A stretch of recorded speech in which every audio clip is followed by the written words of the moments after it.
Well, hi there. If it's your first time here, my name is Joe, and I am an underemployed web developer, amateur skateboarder, occasional drone photographer, and as of this past Monday, a certified speaker of Japanese. That's right, certified, to an extent.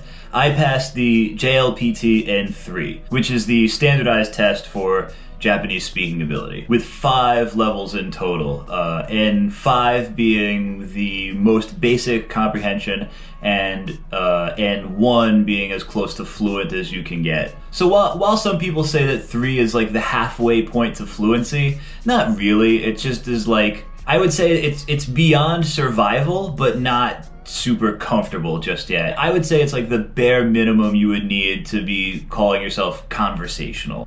I think it's accepted as being around that. And so I did that in just under 2 years. And if you click this video, you want to know how. So, I'll tell you. So I got to Japan almost exactly 2 years ago. It's important to say that just before I got here, my foundation of Japanese, while close to zero, was not at absolute zero. I did do some learning before I came here. I did have kind of a working knowledge of what the basic phonetics were, as well as being able to recognize a handful of characters, just as a result of, you know, a youth filled with like Yakuza movies and Japanese rap music. Like I had been into stuff like that for a pretty long time.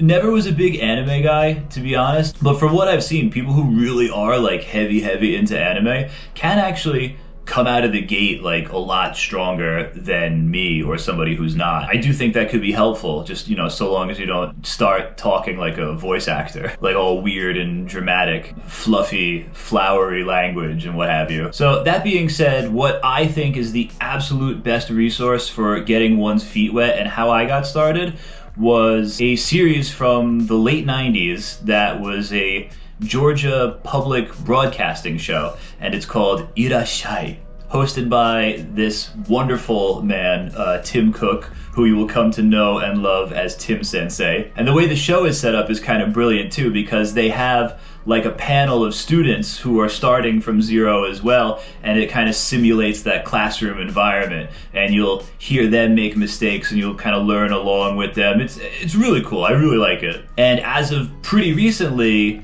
the Georgia Public Broadcasting Corporation has a YouTube channel, and they put all these videos up there for free. The level 1 series is like 70 something episodes, so that's almost 40 hours of just awesome free content. I will definitely put a link in the description box, so definitely check that out. Now, as you start to get more and more comfortable, you're gonna have this feeling of like wanting to take the training wheels off. You're gonna really want to get ahead of yourself.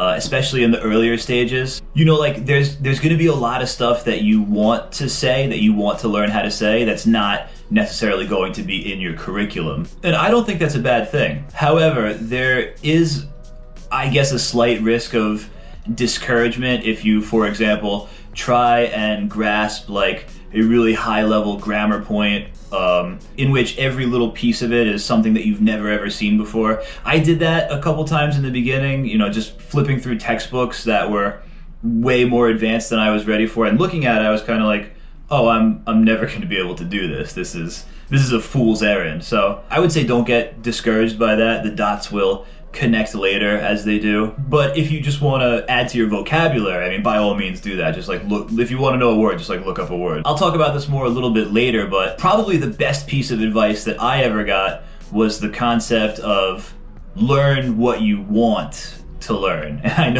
I know that sounds like stupid and obvious, but I'll get more into it, I promise. Okay, books. This part's fun. So upon arriving in Japan, I immediately went down to my local city hall and registered for these like free Japanese classes. How cool is that? Then, of course, they were canceled like 3 weeks later because the pandemic started. But they did turn me on to Minna no Nihongo. I don't know how much of like what's inside I can actually show, because I heard on another YouTube channel that these publishers can actually be quite litigious, and somebody got in a little bit of trouble for showing too much of the content. So I will try to find some part of the inside online that I can share. If I don't find anything, that's why I can't show you, but take my word for it, right? The thing about this book is it's going to be close to useless if you don't get the companion for it, which is the translation and grammar notes in English. And that sounds really annoying, right? Why do I want two books? Well, this one is entirely in Japanese, and then this one will teach you what to do in the other one. And so the idea behind that is that you want to be learning Japanese in the 100% Japanese environment. So it is cool. It did help me a lot. I actually got a ton of mileage out of this book, and I have the luxury of living in Japan, right? So what I would do is I would take some grammar point, some new sentence, some new thing, and then I would just go test drive it on somebody, right? Like, because for me, if I just wrote it down, I'd forget it. If I said it out loud to myself in my room over and over, I would forget it. The only way that stuff was like sticking well is if I tried it on somebody and then had some banter about it. Either I got it wrong and it was funny and we had a discussion about that. I mean, that's a good way to not make the mistake again, is when you embarrass yourself. So I would do that. I would pick something, go try it out, mess it up, we'd laugh about it, and now that's gonna stick in my head. I mean, just from, my friends, neighbors, and coworkers, I'm blessed to be in a situation where I have the immersion aspect of the learning journey. I mean, that's as good as it gets. I feel good about that. That being said, it's important to point out that there can be a pretty big divide and difference between studying Japanese for the sake of learning to communicate versus studying Japanese for the sake of learning to pass the JLPT. In many ways, they're completely separate entities. I remember the SATs and like the LSATs, which I didn't do very well on. Part of the whole deal of getting ready for those tests wasn't just the knowledge base. You were learning how to take that test. Like, how do you budget time? Are there situations in which you should skip a question and come back? When should I do that? Where should I do that? When should I not do that? And preparing for the JLPT is exactly like that too. It's an endurance game. It's several hours long. There's a big reading comprehension part where some people say, browse through, look for the question inside the reading, try and pick out this or that. There's different strategies to approaching the test. And because you have that kind of divergence, what you find is that there will be people who can just like absolutely smoke you when it comes to daily conversation in Japanese. They'll just blow you away totally, but then they can't pass the test like at all. Like, they can't pass the test to save their life. And the opposite is also true, where you'll have people who can like really ace these tests, perfect scores, but then like you say konnichiwa to them, they'll have a panic attack.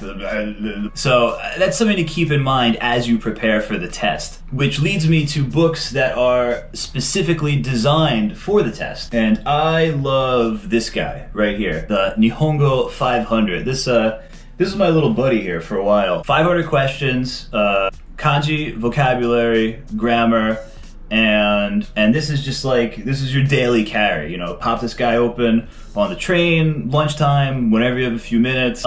When you have more than a few minutes, sit down with a pen and paper. You can really go through the questions. You can time yourself. You can see where you miss, what areas you're strong in, what areas you're weak in. Am I better at vocabulary than grammar, etc., etc. You'll start to get a feeling of taking the test. You'll start to get a feeling of where you're at. You'll kind of be able to assess what level that you might be able to approach comfortably.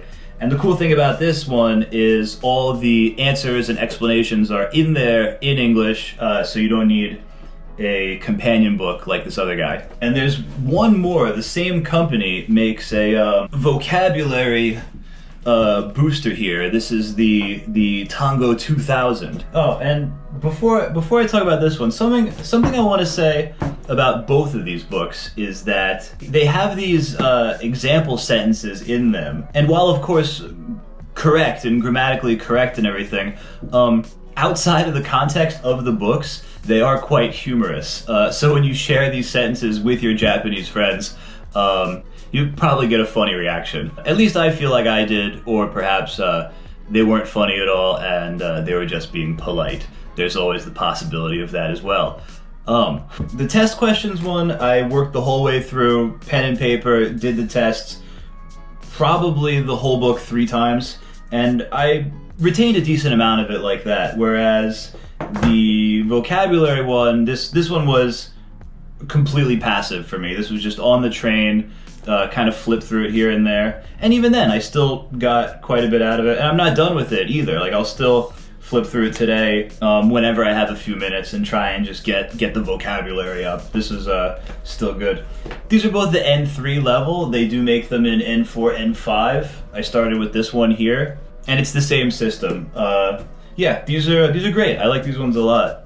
All right, next up is this bad boy right here, the Heisig, Remembering the Kanji. And this book is weird because it's like, I love it, but I don't know how much it actually helped me. That's why it does tend to get mixed reviews. People do feel strongly about it one way or another. The thing about this book is that it's centered around coming up with all these little memory tricks, all these mnemonics for remembering the kanji. What it does not do, however, is give you any sense at all of how to say them. So you'll be able to spot the characters, identify the characters, you'll see something written somewhere and say, oh my god, I know exactly what this says, I just don't know how to say it. And that can be a little bit frustrating. So again, as a kind of a companion or supplementary book to kind of pad what you're already doing, it's great. For me, this is like bedtime book. This is a coffee table book. This is a conversation starter. Like, whoa, what's that book? Oh, I'll tell you what that book is, you know. But as far as actual test preparation, it definitely took a back seat. I didn't really use it, but super interesting, super cool. Lastly, finally, is this guy right here, the Kanzen Master. This dude.